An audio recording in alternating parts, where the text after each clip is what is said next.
je vais d'abord me présenter, je suis David Duban, je suis géographe, professeur ici et j'enseigne essentiellement l'urbanisme et l'aménagement du territoire. Et mon propos va surtout concerner quelque chose qui va peut-être vous apparaître comme une sorte d'ovni pédagogique. Parce que les outils qu'on utilise ne sont ni des cours magistraux, ne s'apparentent pas à des cours magistraux, ne s'apparentent pas non plus à du TD, ni à du TP, mais à quelque chose d'autre, qui est assez courant dans nos formations, dans les formations d'urbanisme, en aménagement du territoire et en architecture. C'est ce qu'on appelle les ateliers de mise en situation professionnelle, qui chez nous représentent un peu plus de 50 voire 60% du temps de travail d'un étudiant en Master Pro, Master 1 et Master 2. Donc c'est quelque chose qui est vraiment spécifique à des formations professionnelles. Donc juste un mot sur la formation avant d'embrayer directement sur le propos du jour. Donc c'est une formation donc, généraliste qui vise à former des praticiens de l'urbaniste, qui est une filière sélective, puisqu'elle est un numerus clausus. Ce sont des promotions de 20 étudiants, dès le Master 2, puisqu'en Master 1, les sélections ne sont jusqu'à présent pas autorisées. Et beaucoup, voilà, je n'épilerai pas. Bref, nous avons des effectifs limités et choisis, des effectifs surtout pluridisciplinaires, ce qui est une première difficulté pédagogique, puisque nos étudiants viennent aussi bien de formations de géographes, d'aménagement du territoire, des architectes, des ingénieurs, des gens qui sont passés par du génie civil, des juristes ou des économistes, donc, et parfois quelques sociologues. Une partie de nos étudiants est étrangers, des étrangers qui souvent viennent de pays qu'on a peu l'habitude de voir dans nos formations en France. Ce ne sont pas des étudiants francophones, ou rarement. On a plutôt des étudiants qui viennent d'Europe de l'Est, qui sont assez intéressés par la façon dont on fait de l'urbanisme en France, par l'Amérique latine ou par l'Amérique du Nord. Voilà, donc à peu près. Et on a chaque année à peu près 1 à 2 étudiants issus de ces formations qui viennent donc se former chez nous ou ailleurs en France. Cette formation a une autre particularité, c'est que 70% des intervenants sont des professionnels. Donc essentiellement des architectes, des ingénieurs et des urbanistes, et pour 30% seulement d'universitaires qui interviennent dans cette formation. Alors, quand Bertrand Moquet m'a demandé de participer, au départ, j'étais un peu surpris, pour tout dire, et un peu désarçonné ensuite. Pourquoi? Parce qu'à mon sens, c'était pas de l'innovation. Comme vous le voyez ici, j'ai mis innover dans un Master Pro d'urbanisme, pourquoi faire? La première réponse était, bon, on n'innove pas. Il n'y a pas d'innovation, qu'est-ce que c'est que cette histoire? Et puis Bertrand m'a dit, mais si, ce que tu me racontes dans ce que vous faites dans les masters de ce type et ici à Perpignan, ça ne s'apparente pas quand même à des choses ordinaires, normales, qu'on voit dans des formations académiques, traditionnelles. Et j'ai eu pour première réponse de dire, d'abord, ce que l'on fait, le travail que l'on fait en atelier, c'est ce que je vais vous présenter, c'est d'abord une habitude de travail, c'est quelque chose qui est très courant. Moi-même, quand j'étais étudiant il y a quelques années, quelques décennies même, c'était déjà le modèle, c'était déjà un modèle. Ensuite, c'est une norme, c'est une norme qui est reconnue par l'AERS, par aussi dans certaines écoles d'ingénieurs, donc par le comité qui valide les diplômes dans des écoles d'ingénieurs, et c'est aussi une injonction qui vient du milieu professionnel, puisque nos étudiants, une fois diplômés, sont d'abord qualifiés, peuvent postuler une qualification nationale d'urbaniste, il y a un label qui permet de qualifier, donc c'est pas tout d'obtenir diplôme, il faut être ensuite qualifié, et ça leur permet ensuite de postuler à des emplois ou de préparer des concours de la fonction publique territoriale, ingénieurs territoriaux ou administratifs. Donc voilà pour ça. Et en réfléchissant, puis en discutant avec mes collègues, c'est vrai qu'il nous est apparu que ce qu'on faisait était d'une part assez, alors non pas original, mais changer de la norme académique. Je dis c'est un ovni, c'est ni du TD ni du cours magistral. Vous allez voir le déroulement de ce type de formation, premier point. Et deuxième point, c'est aussi une construction pédagogique permanente. C'est quelque chose que l'on construit en fait en 2 temps. Dans le temps de l'année universitaire, ça nécessite un investissement et une adaptation permanente pour différentes raisons, parce qu'on travaille avec des élus, des professionnels, des étudiants sur des sujets concrets, donc on est obligé sans arrêt de s'adapter à des normes diverses et variées. Premier point. Et ensuite, une évolution par rapport aux évolutions de ces métiers dans un temps plus long, ce qui fait que quand on regarde la façon dont on faisait les ateliers il y a 10 ou 15 ans et ce qu'on fait aujourd'hui, c'est très différent. Donc je ne sais pas si on peut qualifier ça d'innovation, d'évolution. C'est un point sur lequel moi je m'interroge et sur lequel on pourra évidemment discuter. Alors si je vais trop vite, dites-le moi, j'ai 3 défauts, je parle très vite, j'écris très mal, c'est pour ça que j'ai fait un PowerPoint et je fais aucun effort. Donc n'hésitez pas à râler, j'ai une seule qualité, je ne suis pas susceptible. N'ayez pas peur. Alors, c'est quoi les ateliers? En fait, les ateliers, je suis désolé, je suis obligé de me retourner. Le principe, c'est qu'on travaille par petits groupes. Alors, les ateliers, sur nos deux années de formation en master, ont 5 ateliers à réaliser sur les 2 années, 1 en première année, 4 en deuxième année. Alors, le principe de l'atelier, c'est qu'ils doivent répondre par petits groupes de 4 étudiants en moyenne à une commande d'aménagement, d'urbanisme, une vraie commande réelle, un vrai sujet qui est posé généralement par une collectivité locale, par un bureau d'études ou par les services de l'État. Donc ça peut être par exemple l'aménagement de la place Saint-Machin, la restructuration de la cité d'habitat social X, ou les effets de l'autoroute qui va être construite, ou de la gare TGV, parce qu'on a aussi interviewé sur des sujets comme ça. Donc des thèmes divers et variés qui correspondent à de vraies commandes. Donc c'est plus qu'une mise en situation, c'est une vraie confrontation au monde professionnel par des jeunes qui sont en phase encore d'apprentissage. Donc c'est déjà une difficulté sérieuse. Premier point. Deuxième point, c'est que ce travail pousse à reconsidérer complètement le rapport enseignant-étudiant pour plusieurs raisons. La première raison, c'est que nous les encadrons par petits groupes. Donc ils sont 4, et face à eux, ils ont un binôme. Donc ils n'ont pas 2 universitaires, mais ils ont un universitaire et un professionnel chargé de cours. C'est soit un ingénieur, soit un architecte, qui est déconnecté de la commande, qui n'a aucune connaissance sur la commande. Donc première difficulté pour les étudiants, ils se retrouvent face à un public à moitié connu et en partie inconnu qui les effraie, le professionnel qui est là et qui généralement regarde d'un œil moins favorable le travail réalisé et généralement d'un rapport plus rude. C'est une première difficulté. La seconde difficulté, c'est qu'on casse complètement le rapport hiérarchique. Donc on n'est pas du tout dans une logique horizontale, l'enseignant qui dispense sa réalité. Donc on leur pose des questions, on commence par les déstabiliser. Le but, c'est de les mettre en situation réelle. Voilà la commande de monsieur le maire, on leur la livre. Généralement, ça dure à peu près 5 minutes. Et au-delà, on leur dit comment vous allez faire maintenant. Donc des étudiants qui arrivent de licence, c'est un effet dévastateur. Donc l'idée chez nous, c'est de casser ce rapport hiérarchique, et de les mettre dans des situations très inconfortables et très instables, pour qu'ils se posent des questions sur ce que doit être un futur professionnel, comment il s'adapte à des situations très contraintes et très stressantes. Parce que travailler dans les collectivités locales sous pression des élus, c'est nécessairement stressant. Sans parler de la pression des habitants, des usagers, etc., ou du rôle de l'État. Donc déjà, on les met dans une situation extrêmement inconfortable, c'est un choix pédagogique. Le deuxième élément, c'est qu'on les mélange volontairement donc par équipe pluridisciplinaire, donc ce qui généralement ne les satisfait pas, parce qu'ils se retrouvent avec des gens qui ne parlent pas la même langue qu'eux. Généralement, on met un architecte, un ingénieur, un géographe, un sociologue. Donc généralement, le sociologue, c'est le Pierrot lunaire qui débarque là, qui est généralement mal vu par les autres parce qu'il n'est pas suffisamment technique et qui, au fil du temps, se révèle être en fait très souvent la matrice du groupe. Donc voilà un peu cette idée, donc un rapport qui n'est pas hiérarchique, et ensuite un rapport qui n'est pas linéaire dans le temps. C'est-à-dire traditionnellement, les cours, c'est à date et à heure fixe. Ici, non. On leur donne 6 mois pour faire le travail. Donc il y a la date de départ, qui est généralement début septembre, et il y a une date du fin qui est quelque part autour de début mars, ou au plus tard mi-mars, donc on donne une date butoir. Et on leur dit, vous êtes maître du calendrier, vous devez apprendre à gérer un calendrier, c'est vous qui convoquez les enseignants et pas l'inverse. Donc deuxième déstabilisation. Donc ça, généralement ils sont blêmes, la première journée ils sont vraiment blêmes. Vous devez donc convoquer les enseignants, et lorsque vous nous convoquez, évidemment, nous on attend des choses importantes. Donc on leur apprend, si vous voulez, au-delà d'un travail en équipe, de s'organiser, on leur apprend donc à gérer, l'idée c'est au-delà de la déstabilisation, c'est de leur apprendre à gérer des collectifs, et à gérer des collectifs dans des réseaux complexes, et qui sont des réseaux multiniveaux. C'est à la fois le réseau du demandeur immédiat, c'est-à-dire de l'universitaire, qui peut être plus tard un chef de service, etc. Et c'est ensuite des réseaux plus larges, le réseau de l'élu. Donc la deuxième réunion, généralement, ils vont voir l'élu, qui est dans le coup.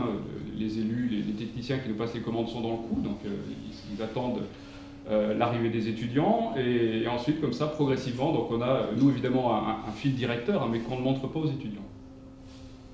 Alors, juste avant de revenir sur le détail, pour vous essayer d'illustrer ça, parce que c'est pas forcément parlant, donc voilà quelques exemples sur lesquels on les fait travailler, c'est très varié.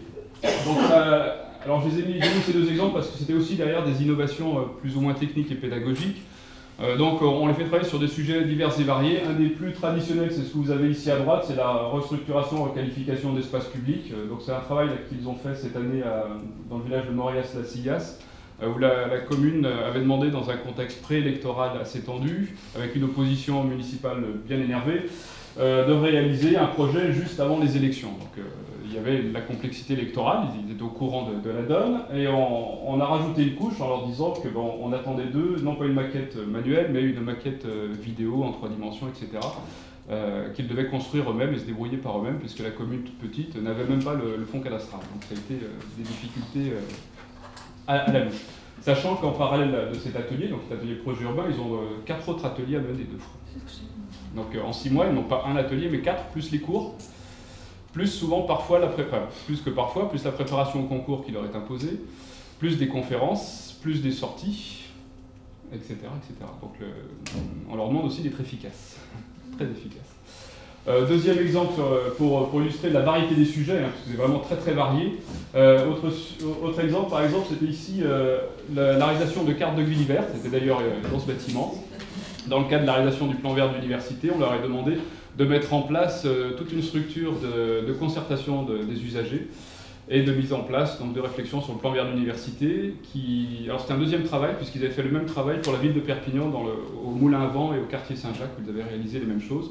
Donc ils avaient la ville leur avait produit une immense carte qui faisait 7 mètres par 3, sur lesquelles les habitants, les usagers pouvaient venir commenter. Donc on a élaboré avec eux justement cette pratique assez particulière de concertation, de relevé et à partir de là de construction d'un projet. Puisque l'atelier dans lequel j'interviens, c'est un atelier de projet urbain, donc construction d'un projet avec évidemment un rendu très précis. 5 étudiants aussi concernés?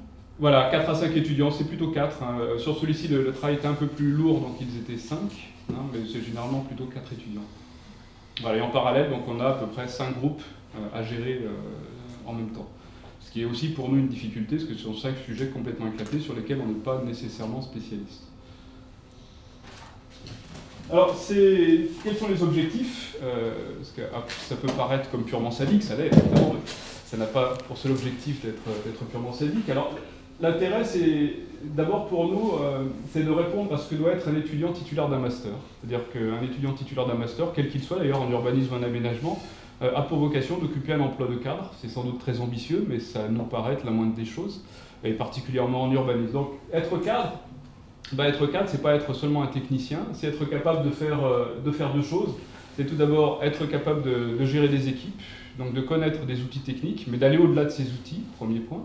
Et deuxième élément, c'est d'être capable d'aide à la décision. Le cadre est ici quelqu'un qui est capable de faire de l'aide à la décision dans des contextes pluriels. Alors, ça, c'est vraiment quelque chose qui est très difficile à faire passer, et l'atelier est vraiment l'outil adéquat pour le faire passer, parce qu'avec l'atelier, ils se retrouvent en confrontation directe avec l'élu, avec le chef de service qui passe la commande, et sont nécessairement obligés de sortir du confort du technicien. Très souvent, on commence l'année et ils se ruent sur le matériel informatique, ils se ruent sur les logiciels en 3 dimensions, etc. Et ils inondent les élus de belles cartes, d'animation 3D, etc. Donc généralement, l'élu les massacre immédiatement parce que ça n'a aucun intérêt pour lui. Et ça leur fait prendre conscience qu'un cadre, c'est pas quelqu'un qui doit se cacher ou vivre dans le confort de la technique. Au contraire, c'est quelqu'un qui doit s'exposer et être capable d'utiliser et de dépasser des outils techniques pour arriver à une aide à la décision. Et ici, l'aide à la décision est difficile parce que l'urbanisme, c'est avant tout une question politique. On a affaire à des décisions et on doit donc orienter cette décision, mais jusqu'à un certain niveau. Et là, l'atelier est conçu pour les aider à comprendre ces processus, pas forcément à le faire, ils sont encore étudiants, mais à comprendre le processus, notamment la dimension politique de l'exercice ou de la pratique de l'urbanisme. Donc c'est une première difficulté, les pousser, les mettre dans une position très inconfortable de futurs cadres. Deuxième élément, l'aide à la décision, ça ne s'improvise pas, hein, donc on met en place tout un tas de techniques pour les aider. Généralement, c'est assez graduel, on a notre petite boîte à outils personnelle, donc on commence par leur apprendre à recadrer une commande. Donc on leur livre une commande brute, l'élu qui veut restructurer la place machin à Cucuron-les-Poix.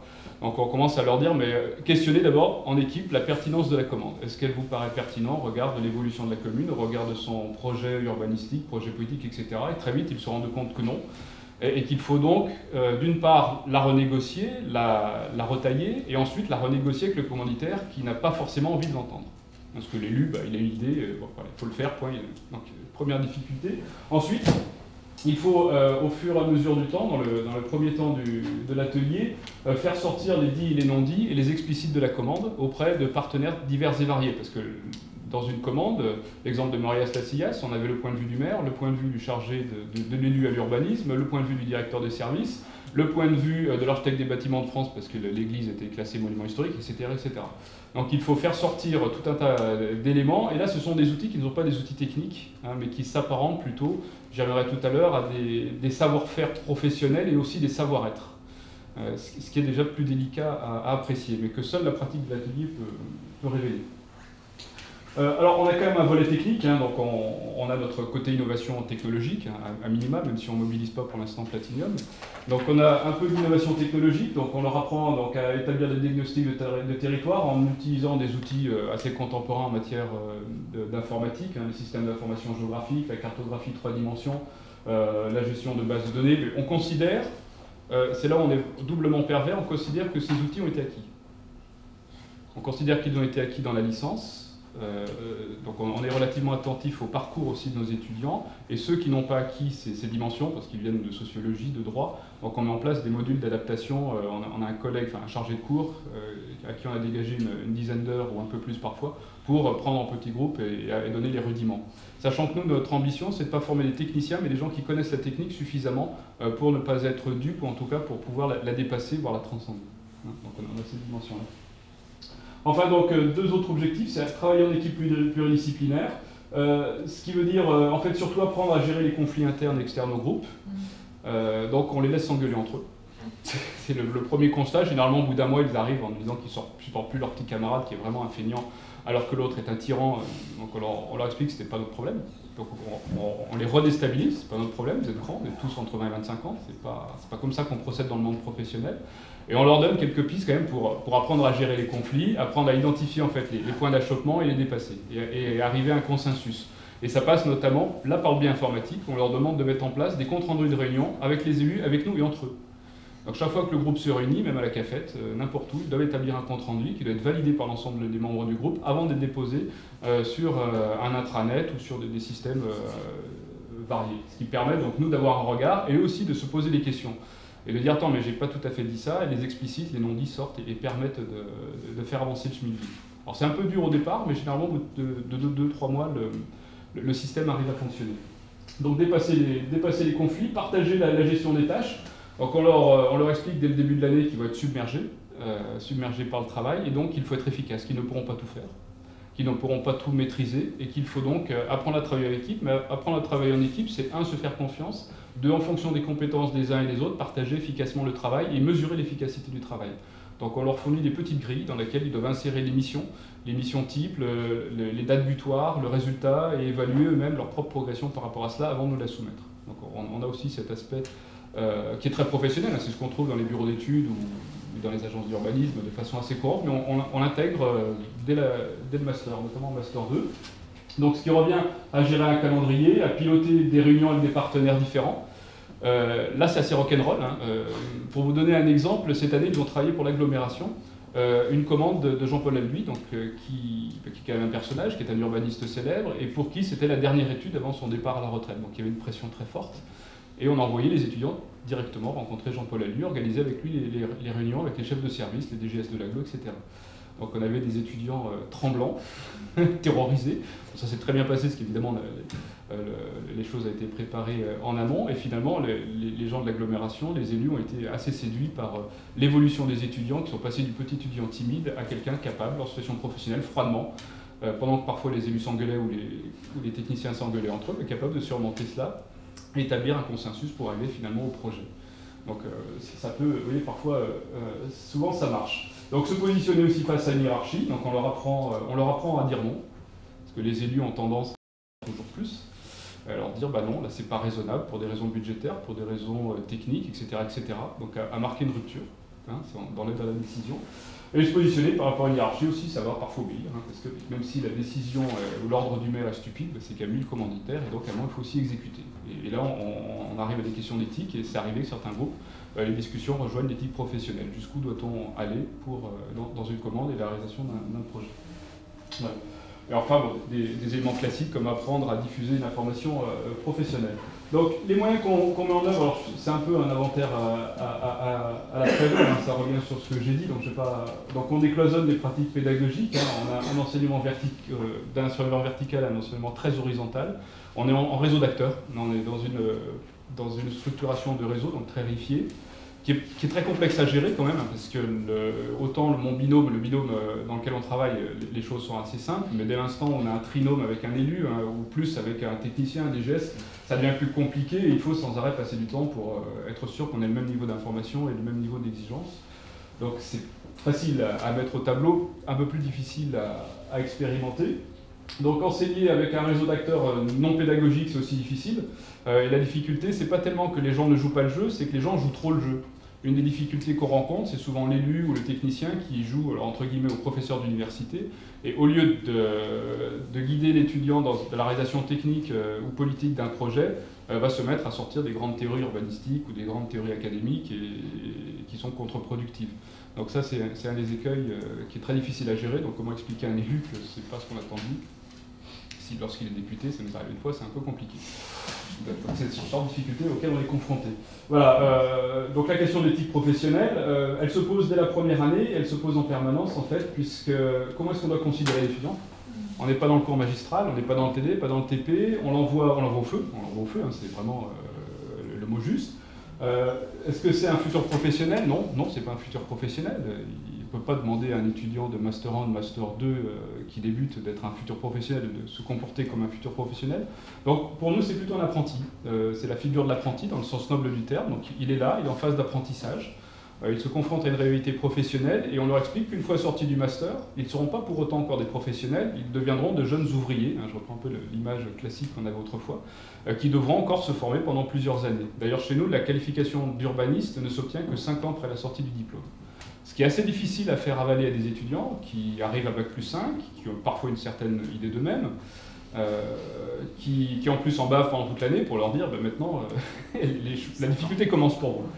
C'est pas simple, hein, c'est pas simple, mais bon, ça fait partie des choses. La place de l'enseignant aussi est très délicate, il faut casser les codes, il faut casser nos propres pratiques. On a tendance, il y a deux défauts, c'est essayer quand même de faire du TD malgré tout, et d'arriver avec un plan tout préparé, donc ça on essaye de s'interdire, mais parfois la nature ressurgit, hein, donc c'est pas évident à faire.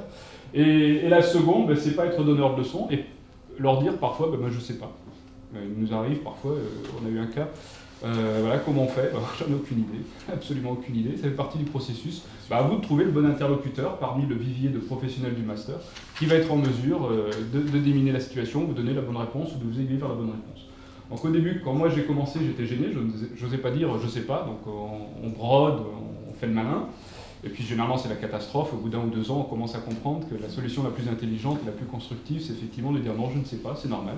Et même en situation professionnelle, au bout de 10 ans d'expérience, 20 ans, parfois vous ne saurez pas et en soi c'est normal, ça fait partie de la construction de la vie professionnelle. On a des outils d'animation divers, donc tout cela c'est évidemment très lourd et en plus on en rajoute un petit peu, parfois soit pour déminer des situations, soit pour des situations complexes. Alors une année, on est intervenu dans un des quartiers gitans de Perpignan qui s'appelle la cité Nouveau-Logis des Pins. Pour ceux qui connaissent, c'est une cité d'habitat social très dégradée au nord de Perpignan, où les travailleurs sociaux, en accord avec la mission ANRU, la mission rénovation urbaine, nous avaient demandé d'aider les habitants à élaborer un projet de restructuration du quartier. Donc là, ça a été très difficile parce que les commanditaires étaient une des associations du quartier, les travailleurs sociaux, dans un contexte très complexe avec des habitants qui étaient très demandeurs, mais pour beaucoup analphabètes. Donc les outils traditionnels, carte de Gulliver, explications, PowerPoint, étaient inefficaces. Du coup, au bout de 2-3 réunions avec les habitants, on a revu notre façon de travailler et on a introduit des jeux de rôle pour faire comprendre aux étudiants la place de l'habitant dans le processus de construction d'un projet urbain. Donc c'est un jeu que je sors parfois, donc c'est des jeux de cartes avec des mots-clés. Par petits groupes, on les fait travailler. Et ils doivent produire un discours sur un sujet, alors par exemple l'aménagement de ce quartier, vu par l'élu, vu par l'habitant qui est en colère, ou vu par l'architecte, urbaniste en charge de la mission, et ils doivent construire un dossier à partir de 5 mots. 5 mots-clés. Alors généralement c'est les mots tartines, les mots valises, proximité, citoyenneté, liberté, enfin bref. Ça leur fait prendre conscience des différents points de vue et ça leur force justement à casser les codes et casser les barrières. Généralement, ça marche bien. Ce qu'ils le prennent, c'est du côté ludique. Et du coup, ça démine les situations. Et dans le cas de cette cité, ça permet aux étudiants de revenir dans le quartier, de ne plus avoir peur des habitants. Parce qu'il y avait une peur de l'habitant qui râle, qui n'est pas content, c'est vrai. Mais lors des réunions publiques, les gens rentraient, sortaient. C'était un peu du foutoir auquel ils n'étaient pas habitués. Donc, voilà d'autres modes d'innovation.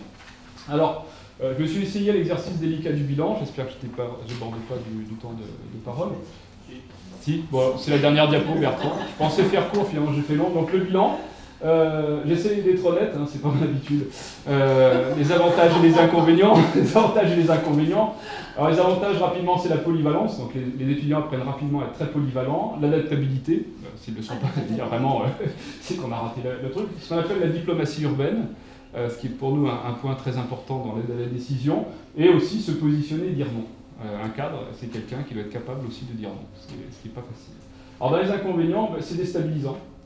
Et ça ne marche pas, c'est tous les étudiants. Moi j'estime qu'il y a à peu près un quart des étudiants qui ne rentrent pas, et volontairement qui n'y arrivent pas. Voilà. Une part de stress, ça c'est quelque chose que je mesure avec les années, une part de stress qui est difficile à gérer, pour lequel on n'a pas encore de situation. L'aspect déroutant, mais là je ne sais pas si c'est un inconvénient ou un avantage, l'atelier finalement on leur apprend très peu de savoir-faire. Très peu de savoir-faire technique, ils apprennent par eux-mêmes, le maniement de l'informatique, le maniement d'outils divers et variés. En revanche, on leur apporte des savoir-être professionnels dans le champ de l'urbanisme qui, à mon avis, est beaucoup plus riche et beaucoup plus utile à très long terme. Ce que les étudiants généralement refusent au départ, ils me disent mais on s'en fiche, c'est du jargon de sociologue, ça n'a aucun intérêt, mais on veut du concret, on veut du technique, du concret, ça nous rassure. Et nous, on est là pour justement les déstabiliser, leur donner ça. Donc ça bascule dans les avantages. Voilà, donc ça bascule dans les avantages. Donc pour l'étudiant, vous auriez ici la promo, vous direz tous, donc ça c'est un inconvénient, c'est terrible. Mais à terme, je pense que ce serait plutôt un. Enfin, dernier point, c'est que c'est chronophage pour eux, mais aussi pour nous. Bon, nous on est payés, c'est moins grave. Eux, c'est très chronophage, et la difficulté, c'est de trouver la bonne limite et de ne pas tendance à les surexploiter, ou en tout cas à presser trop le citron. Bien que dans le monde professionnel, malheureusement, c'est aussi la réalité qui les attend. Voilà. Donc ça nous force à nous réinventer en permanence, hein, donc on introduit des jeux de rôle.